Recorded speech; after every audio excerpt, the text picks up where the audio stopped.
Olá, meu nome é Cláudio Panucci, eu sou periodontista, sou professor do Departamento de Estomatologia da FOUSP e nessa apresentação eu vou abordar o impacto que a pandemia da Covid-19 teve na odontologia. Essa apresentação está baseada nesse livro, a Coletânea CIOSP, volume 14. Esse livro foi organizado por mim, pela Bruna de Profil, que é aluna de doutorado da área de concentração de periodontia da USP, e pelo professor Danilo Duarte, que é odontopediatra e professor do curso de odontologia da FAOA. Esse livro tem 6 capítulos, eu vou apresentar resumidamente cada um dos capítulos, e basicamente nesse livro a gente aborda o impacto que a pandemia teve na nossa profissão, as maneiras, as estratégias de biossegurança que a gente deve adotar, tanto para prevenir a Covid-19 na prática odontológica, como outras infecções que são comuns na nossa prática clínica, e também a retomada dos cursos de odontologia nas instituições de ensino superior, durante e após a pandemia. Mas eu vou começar primeiro contextualizando. Por que é importante discutir esse assunto, biossegurança e Covid-19? Bom, nós, dentistas, TSBs, ASBs, profissionais da odontologia, nós estamos expostos a riscos na nossa prática clínica, principalmente o risco biológico. Então, nós trabalhamos num ambiente, o consultório odontológico, em que é um ambiente de risco de contaminação cruzada. Como vai acontecer essa contaminação cruzada? Ela acontece principalmente pelos veículos sangue, saliva, gotículas respiratórias e o aerossol odontológico, que eu já vou explicar ou relembrar o que é. Ela pode acontecer do paciente para o dentista, como vocês estão vendo aqui, pode acontecer do profissional para o paciente, também pode ser para as nossas famílias, pode acontecer do consultório odontológico para a comunidade, quando, por exemplo, a gente não faz a desinfecção de uma moldagem e depois envia essa moldagem para o laboratório de prótese, e pode acontecer também da comunidade para o consultório odontológico.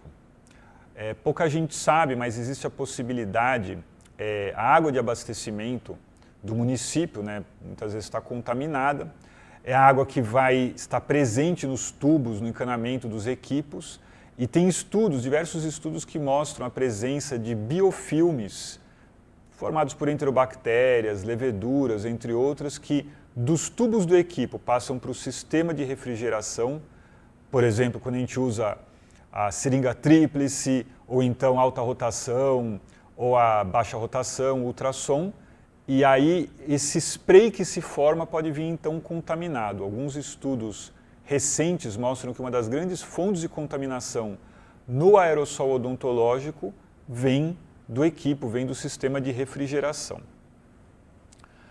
Bom, e como que essa transmissão pode acontecer? Ela pode acontecer, em primeiro lugar, pela via direta. Acontece que nós, profissionais da odontologia, nós trabalhamos em proximidade do paciente. Aliás, a gente trabalha em proximidade da boca do paciente.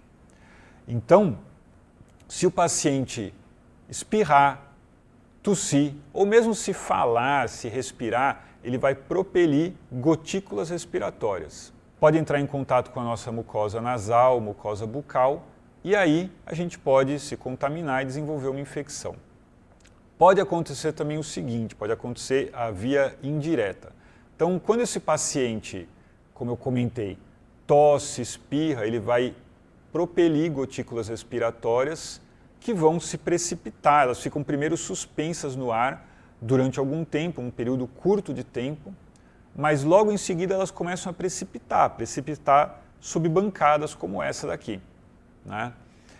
Da mesma maneira, existe a precipitação do spray odontológico. Então, quando a gente está trabalhando dentro da boca do paciente, fazendo um preparo, usando alta rotação ou ultrassom, a água do sistema de refrigeração vai se misturar com a saliva, com o sangue, que está contaminado, e aí esse spray vai sair da cavidade bucal e também vai ficar num primeiro momento suspenso no ar com essas partículas contaminadas e depois se precipita sobre as bancadas ou qualquer outra superfície do consultório.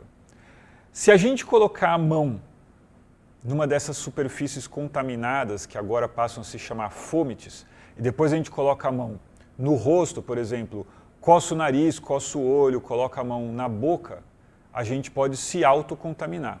Então essa também é uma das fontes de contaminação. E também existe a possibilidade de transmissão aérea, transmissão pelo ar. Como é que isso acontece?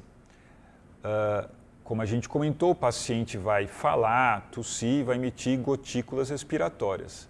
Uma parte dessas gotículas se precipita, mas uma parte também vai evaporar e formar os núcleos goticulares.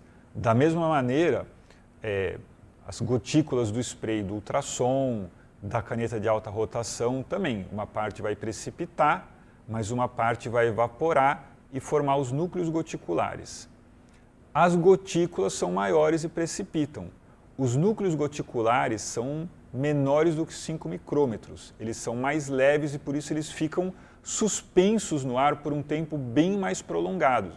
E ficam suspensos e carregam micro-organismos, bactérias, vírus e leveduras. O que a gente está vendo aqui nessa fotografia não é aerossol, isso é o spray. É importante ter essa noção, essa é uma primeira grande mensagem aqui que eu quero passar para vocês.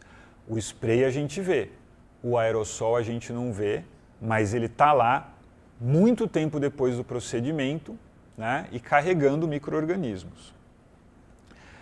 Um dos problemas desse aerossol odontológico é que ele se espalha pelo consultório odontológico.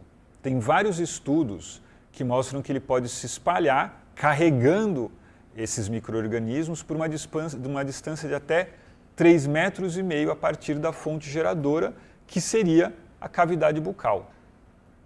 Por exemplo, esse é um estudo que foi publicado durante a pandemia, em setembro do ano passado. É um estudo que foi publicado no Journal da American Dental Association. Como vocês estão vendo, é um estudo que foi feito com manequim.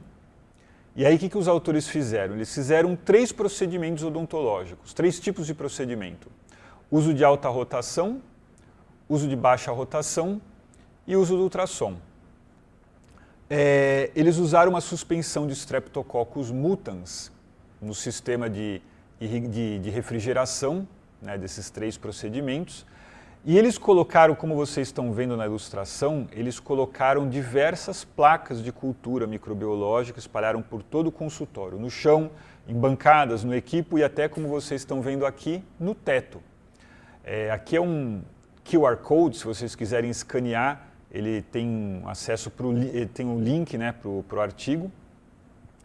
E aí o que os pesquisadores observaram? Um espalhamento desse aerossol contendo Streptococcus mutans por todo o consultório, até uma distância também de cerca de 3,5 metros a partir da fonte geradora.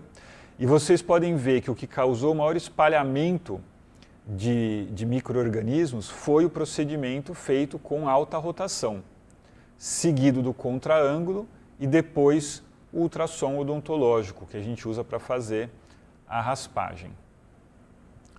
Bom, o grande problema é que os micro-organismos que estão suspensos, que são carregados por essas partículas no aerossol, eles podem permanecer suspensos e ativos, viáveis por pelo menos 30 minutos depois do procedimento odontológico.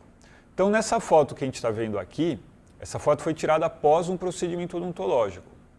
A gente não está vendo o aerossol, mas ele está lá.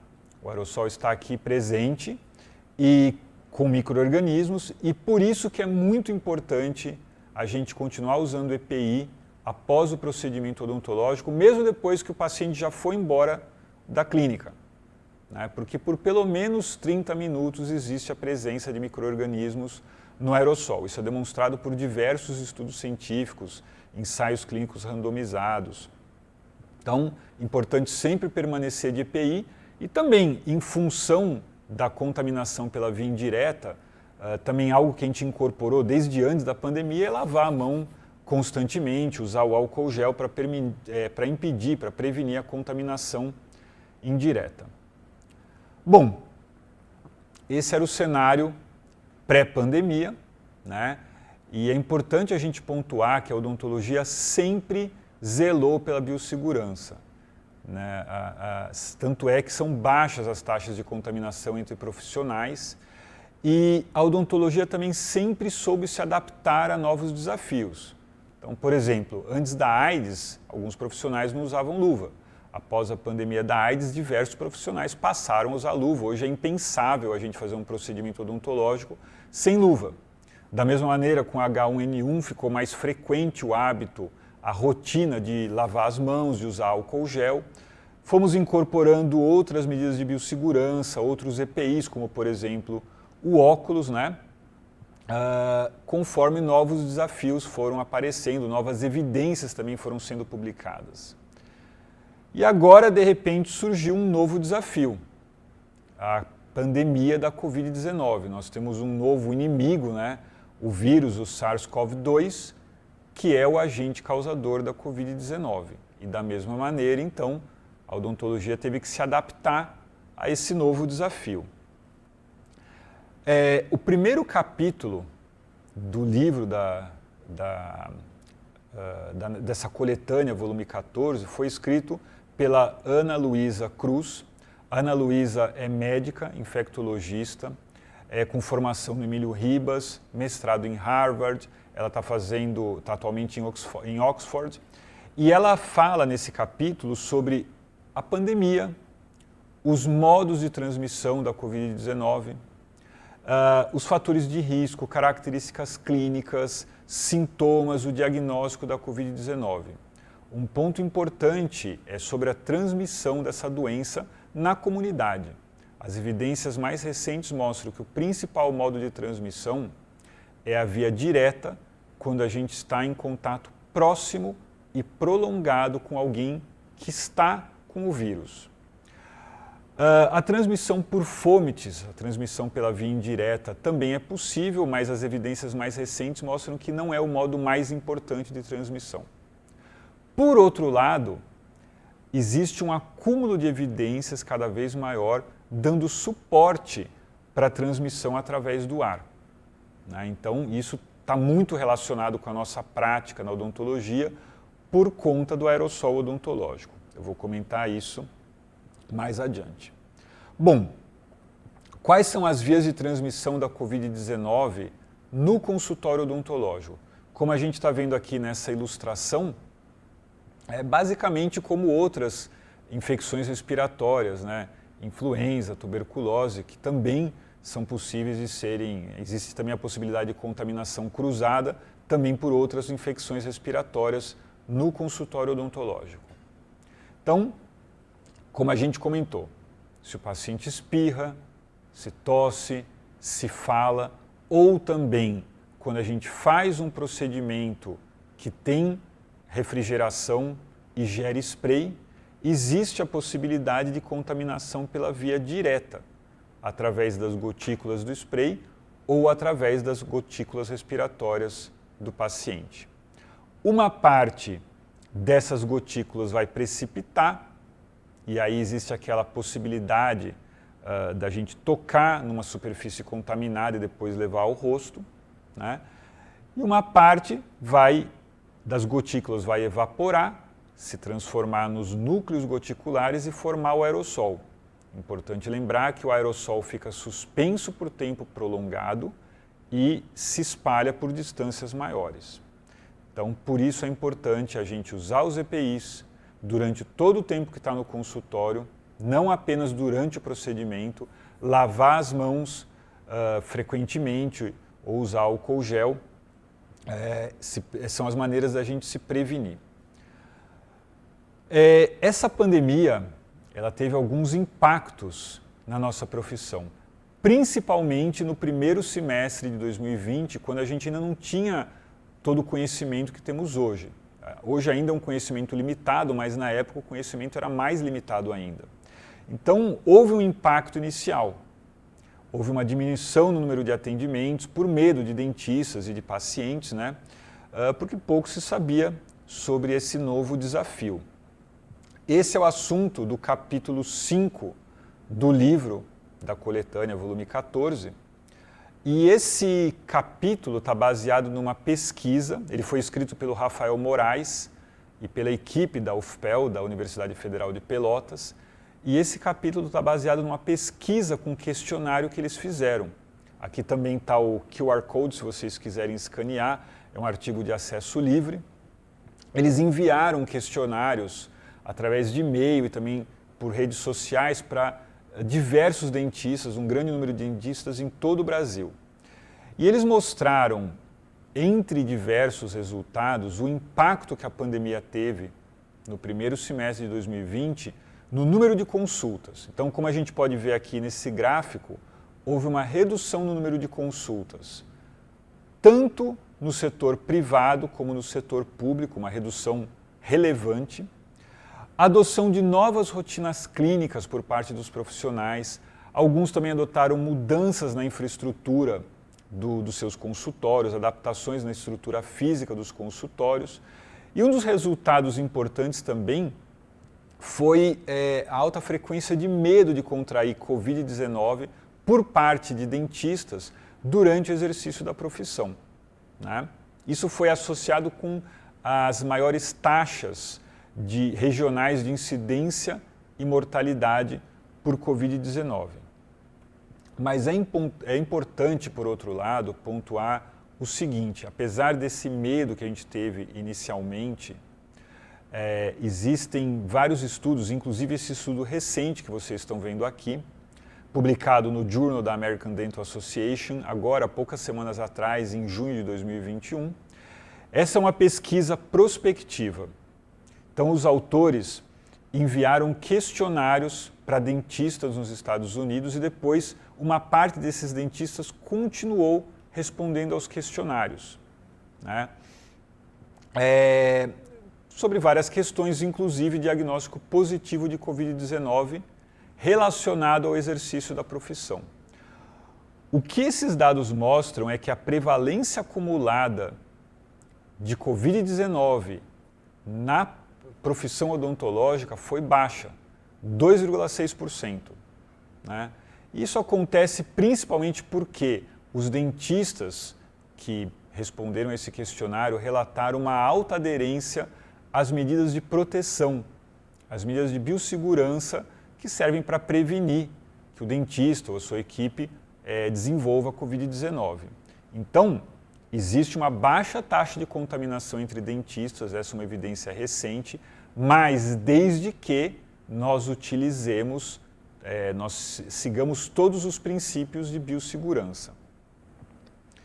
E esses princípios, então, são relatados no capítulo 2. Esse capítulo foi escrito por mim, por outros colegas da disciplina de periodontia da FOUSP, e nesse capítulo nós falamos sobre os protocolos de biossegurança, também a evidência mais recente sobre todas as mudanças, as adequações na estrutura física de consultórios, por exemplo, a ventilação, uso de filtros, algumas questões específicas, como por exemplo o uso da radiação ultravioleta, e todas as medidas de biossegurança que devem ser tomadas antes da chegada do paciente, durante a chegada do paciente no consultório, durante o atendimento e após o atendimento. De modo resumido, quais que são essas mudanças, então, que foram incorporadas na nossa prática clínica, na nossa rotina? Atualmente, nesse contexto, né, o espaçamento entre as cadeiras para permitir o distanciamento social entre as pessoas, álcool gel na recepção, aferir a temperatura do paciente quando ele chega, a pré-triagem, entre outras medidas que são tomadas, né, na chegada, antes da chegada do paciente e na chegada do paciente. A gente também tem um enfoque muito grande nesse capítulo em relação aos EPIs, o equipamento de proteção individual. Alguns desses equipamentos já são nossos conhecidos faz tempo, né? Então, o gorro, o avental, o uso de luvas. Com a pandemia, alguns profissionais passaram a utilizar sapatos fechados daquele tipo antiderrapante, sem cadarço, são sapatos mais facilmente laváveis, né? E o que mudou, o que foi incorporado com a pandemia? Os chamados respiradores, como as máscaras N95 ou PFF2 sem válvula. Esses respiradores têm maior potencial de filtração contra partículas microscópicas, né? E por isso eles passaram a ser utilizados. Também o óculos de proteção, que já é também usado há tempos e antes alguns dentistas não utilizavam, agora também é impensável nesse contexto atual não utilizar um óculos de proteção. E o protetor facial também. O protetor facial já era, o chamado face shield, já era utilizado antes por alguns profissionais, mas agora nesse contexto também ele é importantíssimo porque ele é uma barreira física. Ele protege a gente, por exemplo, das gotículas respiratórias e até mesmo do spray. Isso é facilmente de ser observado quando a gente faz um procedimento, depois terminou o procedimento e olha o protetor facial, vê como ele está muitas vezes com sujidade. Então, uma excelente barreira física para a gente. Essa ilustração aqui não é do nosso capítulo, é do último capítulo da professora Fabiana Pires e da professora Vânia Fontanella, vou falar sobre ele daqui a pouco, mas eu coloquei aqui porque a gente também, nesses dois capítulos, a gente dá muita ênfase à paramentação e à desparamentação. É muito importante seguir uma sequência correta, e aqui eu quero também deixar um alerta, é importante principalmente fazer a desparamentação de maneira correta. Por quê? Quando a gente coloca os EPIs, o EPI está limpo. Quando a gente retira o EPI está contaminado. E existem alguns estudos, feitos principalmente em hospitais, com equipe médica, né, equipe de enfermagem, mostrando uma possibilidade de autocontaminação da equipe médica durante a remoção dos EPIs. Né? Por quê? Como eu comentei, quando a gente remove os EPIs, o EPI está contaminado principalmente na parte frontal. Então é importante fazer essa remoção de maneira consciente, com muita atenção. Existem também algumas estratégias que a gente deve tomar durante o atendimento do paciente. Essas estratégias também são relatadas com detalhes nesse capítulo 2. Então, logicamente, como a gente está vendo aqui na ilustração, usar o EPI, como eu comentei, durante todo o atendimento e mesmo após o atendimento, por conta do aerossol. Trabalho a 4 mãos, quando possível. Utilizar, logicamente, dependendo do tipo de procedimento, usar o isolamento absoluto, o dique de borracha. Tentar minimizar alguns procedimentos que usam refrigeração ou pelo menos regular para formar a menor quantidade possível de spray, já que uma parte desse spray pode carregar micro-organismos. E o bochecho pré-procedimento. Na coletânea, nesse volume 14 aqui, existe um capítulo que trata especificamente do bochecho pré-procedimento. Esse capítulo foi escrito pela equipe da UNG, Luciane Figueiredo, Magda Feres, professoras Tamires, Belém Retamal Valdez, entre outras. O fato é que existe já uma forte evidência sobre a eficácia de bochechos pré-procedimento na redução de bactérias no aerossol odontológico. Existem diversos ensaios clínicos randomizados, inclusive 2 feitos pela equipe da UNG, da Universidade de Guarulhos, né? Uma revisão sistemática, que é inclusive do nosso grupo, da Faculdade de Odontologia da USP. Então, existe uma forte evidência que se a gente fizer um bochecho, se a gente der um bochecho para o paciente fazer antes do procedimento, vai haver uma redução da carga microbiana na cavidade bucal e o aerossol resultante vai ter menos bactérias. No momento, a gente tem apenas uma evidência indireta sobre a eficácia desses enxaguatórios pré-procedimento na redução da carga viral.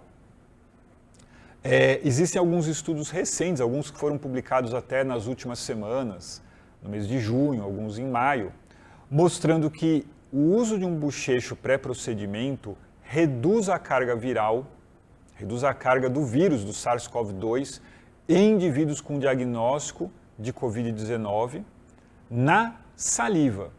E essa redução acontece por tempo prolongado. Alguns estudos mostram uma redução por 30 minutos, outros por 60 minutos, 2 horas, é uma redução prolongada. Os agentes mais testados têm sido clorexidina, cloreto de cetilpiridínio e iodopovidine. Existe uma possibilidade de que também essa redução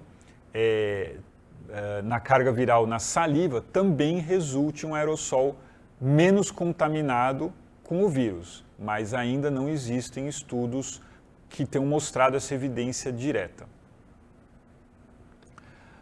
Depois que termina o atendimento, também é importante fazer uma desinfecção de todas as superfícies, deixar, quando possível, o ambiente ventilado, né? Porque é muito importante a troca de ar. E fazer a desinfecção das superfícies.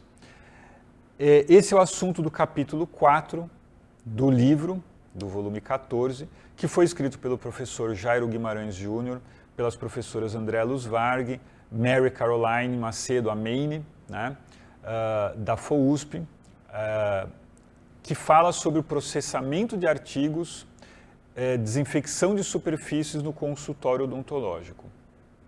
Então é importante fazer essa desinfecção e aqui pouca coisa mudou. Os mesmos agentes químicos que a gente usava antes da pandemia para desinfecção, basicamente são os mesmos que a gente pode continuar utilizando.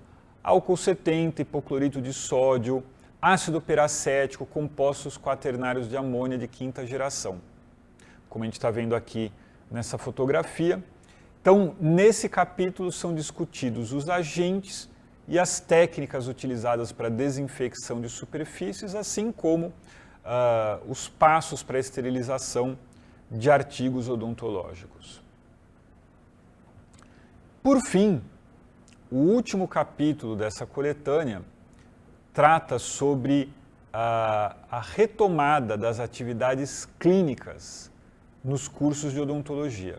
Então, esse capítulo foi escrito pelas professoras Fabiana Pires e Vânia Fontanella, da URGS, da Universidade Federal do Rio Grande do Sul.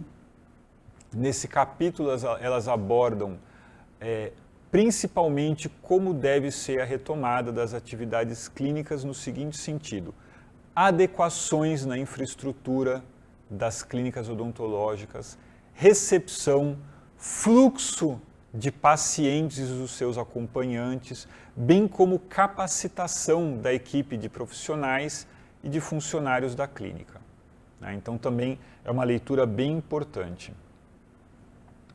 Então, concluindo, existe uma possibilidade de contaminação entre nós, profissionais de odontologia, também do paciente, mas essa contaminação cruzada a gente consegue prevenir de maneira eficaz se a gente cumprir todos os protocolos de biossegurança. Tá? Como a gente viu, as estimativas mais recentes é que a contaminação dos profissionais no exercício da sua profissão é baixa, né? E existe forte evidência a respeito de diversos procedimentos de biossegurança. Então, seguir esses protocolos de biossegurança previne a contaminação cruzada.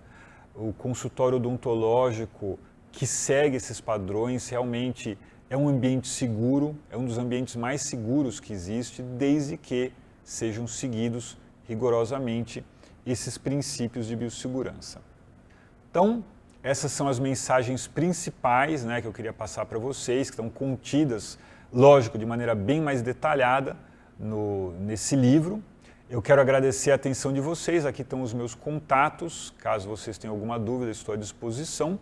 E eu quero agradecer a equipe da Editora Napoleão por todo o apoio durante a elaboração dessa obra. Obrigado. Bom, pessoal, voltando então à sequência, agora nós já estamos recebendo uma série de questões, uma série de perguntas, que nós vamos transmiti-la aos organizadores aqui presentes, né? O professor Cláudio, a professora Bruna, que antes até de nós passarmos a alguma questão, nós gostaríamos assim de agradecer imensamente pela contribuição valorosa de vocês, não só para o evento, mas principalmente para a odontologia brasileira. Nós entendemos, evidentemente, que nós estamos passando por um momento crítico em função dessa pandemia, ou até dessa sindemia, né, para ser até mais preciso, às vezes, no nome, na nomenclatura, e isso tem afetado de maneira muito particular nós, como dentista, tanto na clínica particular, como também no setor público, nas faculdades, né? Tudo isso tem esse envolvimento da Covid impactado. Então, assim, é um assunto que assim perdeu-se os limites, né? Mas a gente aqui tem algum limite de tempo. Então, nós vamos fazer algumas questões, vamos assim, limitar esse número e a gente já diz para quem está nos vendo que aquelas questões que não foram respondidas, nós passaremos a vocês e certamente vocês farão a gentileza e a delicadeza de respondê-las. Então, eu gostaria já de passar a primeira pergunta para o professor Cláudio, que é a seguinte. Evidentemente que nós temos pergunta aqui do ponto de vista estrutural, do ponto de vista conjuntural, mas essa aqui é muito importante para nós, eu acredito, né? Que seria assim, ó, qual a eficácia do bochecho pré-atendimento na efetiva redução da carga viral?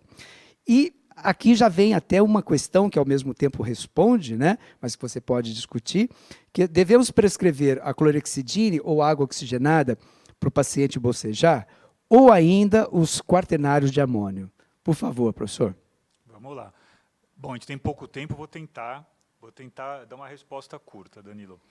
É assim, primeiro ponto, existe evidência de que bochechos pré-procedimento, né, de ensaios clínicos, revisões sistemáticas, reduzem a carga de bactéria no aerossol.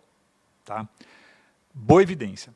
Existe alguma evidência, atualmente tem 4 ensaios clínicos publicados que mostram que fazer um bochecho pré-procedimento reduz a carga viral na saliva em pacientes com Covid-19, né, e que assim, tem um tempo prolongado. São 4 estudos, alguns falam em redução de 30 minutos, outros 45 minutos, outros 60 minutos. Né? Por que a gente quer uma redução da carga viral na saliva? Porque talvez, e aí agora já é evidência indireta, talvez ao reduzir a carga viral intrabucal, o aerossol odontológico gerado venha com a menor carga viral. Mas essa evidência a gente não tem ainda. Né? E é importante também pontuar que, assim, se for ter um efeito, não vai ser em todo tipo de aerossol. Né?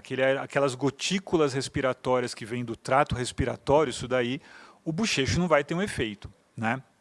Agora, entre água oxigenada, clorexidina, cloreto de cetilpiridínio, eu não indicaria a água oxigenada pelo seguinte. Embora esses estudos que foram, esses 4 ensaios clínicos, eles testaram iodopovidine, clorexidina, cloreto de cetilpiridínio e água oxigenada. Os 4 mostram algum tipo de efeito. Né? Só que não tem evidência de que água oxigenada reduz a carga de bactéria no aerossol odontológico, que foi a primeira coisa que eu falei. Né? Tem evidência de que clorexidina e cloreto de cetilpiridínio reduzem a carga de bactérias no aerossol odontológico.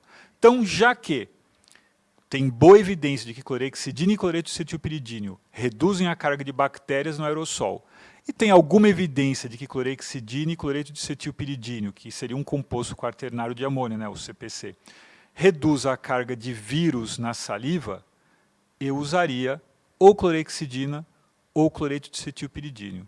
Porque aí, no mínimo, a gente vai ficar com o benefício de reduzir a carga de bactérias. Porque não é só Covid-19. A gente faz bochecho pré-procedimento para reduzir a contaminação cruzada por outros tipos de micro-organismos também. Perfeito, né? Mais claro, mais didático, impossível, né? Eu acho que quem está nos assistindo e questionando sabe conduzir a partir de agora.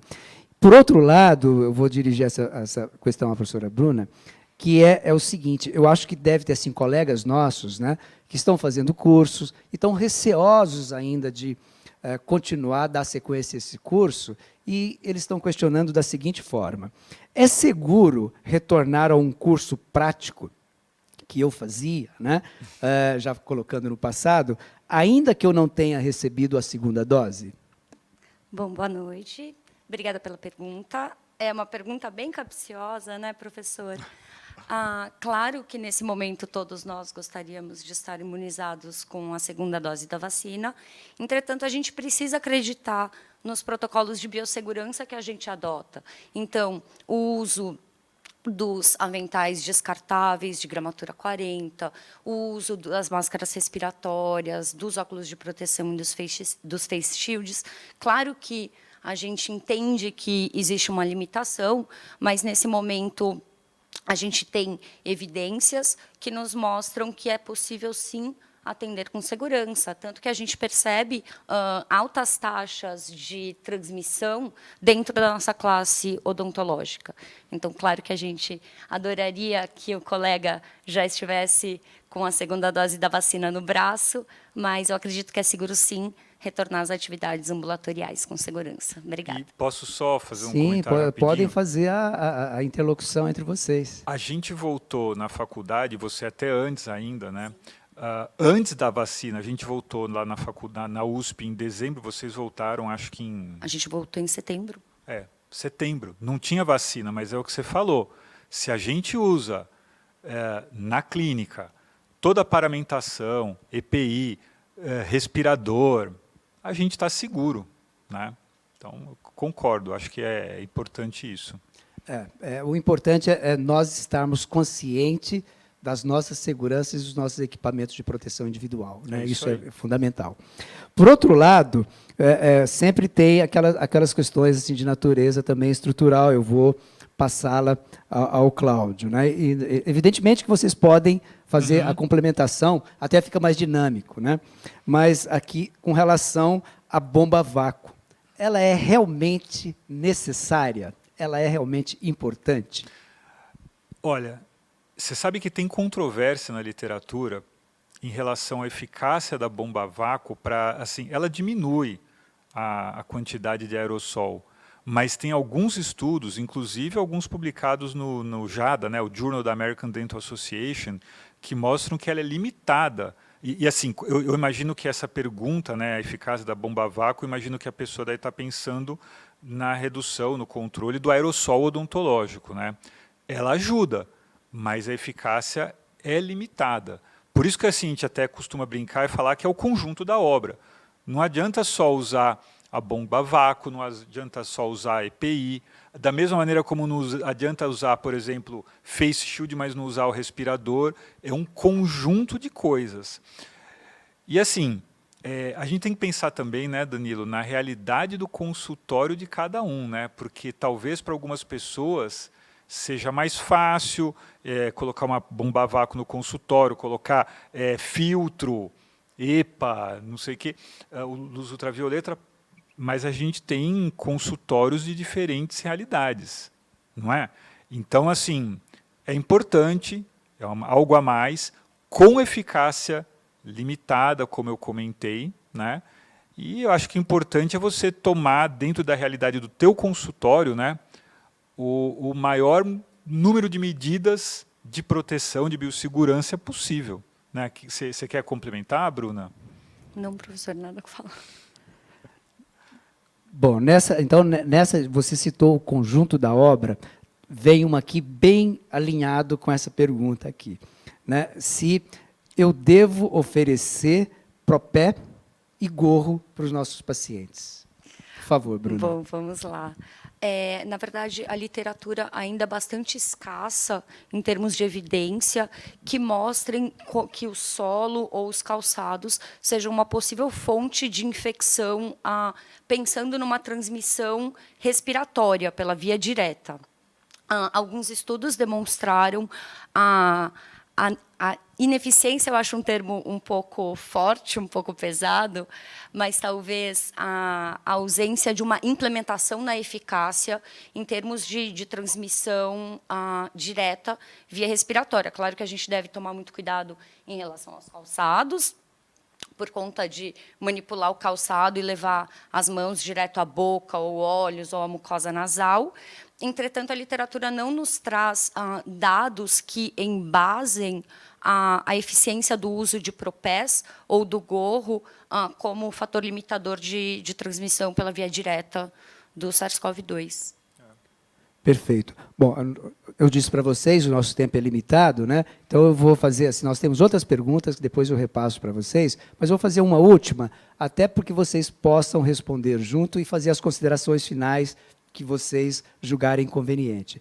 De uma colega, ela até se identifica aqui, né? A colega Eliette, ela diz o seguinte: o equipamento para sanitização do ar que utiliza a luz ultravioleta, né, UVC, como germicida, é eficaz para o controle do coronavírus no consultório? Quer começar, Bruna? Posso começar, professor. Bom, hoje mesmo eu estava comentando com o professor Cláudio, eu fui dar uma olhada nos sites da CDC, da OMS, e a CDC coloca para a gente um estudo como referência, em que eles utilizam, então, a luz ultravioleta tipo C, os raios UVC, de radiação UVC, para inativar o vírus num ambiente de quarto hospitalar, na verdade, de um paciente já contaminado pelo SARS-CoV. Eles também acabam utilizando a radiação UV para desinfecção de escarro de um paciente com um nível intermediário de gravidade da doença e num paciente terminal. Claro que existe uma gama muito grande no comprimento de onda dos raios UVC. A gente sabe que esse espectro varia entre 200 e 280 nanômetros. A maioria dos estudos utilizam um espectro de 254. Tudo isso para dizer que esse estudo demonstrou, sim, algum grau de efetividade dos raios UVC na descontaminação desse ambiente de quarto hospitalar de um paciente contaminado. Entretanto, vale ressaltar que a literatura traz para a gente que existem uma série de outros fatores que devem ser avaliados no momento do uso dessa tecnologia, como, por exemplo, a tinta utilizada na parede, que vai ter um grau de refração e reflexão desses raios diferentes. E ainda a gente precisa estar atento que qualquer tipo de partícula, como uma partícula de poeira, ou mesmo uma sombra gerada por algum anteparo, já inativa a ação desse tipo de radiação nessa região. Além de tudo, a gente ainda tem diferentes texturas que compõem o nosso consultório, né? Então, a cadeira, por exemplo, que é um emborrachado, ou o tampo da tua pia, que também vai acabar alterando um pouco a eficiência da desinfecção pelos raios UV. E tem a questão da segurança, né? Porque o CDC ele pontua essa questão, né? Em ambientes ocupados, tem toda a preocupação com a segurança. Então, precisa também entender de que maneira que a radiação ultravioleta vai ser utilizada, né? E a gente até estava conversando um pouco antes sobre isso, né? Brincando, né? Você não vai esterilizar o consultório, né? Você vai reduzir em algum ponto. Acho que você tinha até comentado, né, Bruna, que tem alguns estudos que preconizam usar o UVC na saída do ar-condicionado, né? O que alguns estudos propõem é justamente isso. De fato, de forma que a gente entende que não vai ser a esterilização do ar da sala inteira que vai ser realizado, mas a esterilização desse ar que tá circulando. E até vai de encontro, professor, com algo que eu acho que mais eficiente do que o raio UVC, mas deve ser discutido nesse momento como implementação de práticas no consultório, é, de fato, prestar atenção na forma como o ar é ventilado nessa sala, né? Toda essa questão de que a gente preconiza ar, né? que esse ar entre de forma limpa e tenha uma válvula de escape, de forma que o ar contaminado não retorne para a saída. E toda uma questão do tempo de ventilação, ou mesmo o tempo de exposição aos raios UV. Alguns estudos apresentam para a gente que 15 minutos de raio UV ativado numa sala é capaz de reduzir a capacidade de replicação do vírus. Outros estudos demonstram que esse período precisa ser um pouco maior, de 60 minutos, para inativar completamente o vírus. Então, ainda existe uma carência na ciência por protocolos estabelecidos, né? Perfeito. Então, tá bom. Assim, olha, evidentemente que nós não temos a pretensão de esgotar todo esse assunto nesse curto espaço de tempo, mas ele foi bem aproveitado e bem exposto. Eu quero agradecer mais uma vez a você, gente que agradece, Bruna, Danilo, o convite. você, Cláudio, tá bom?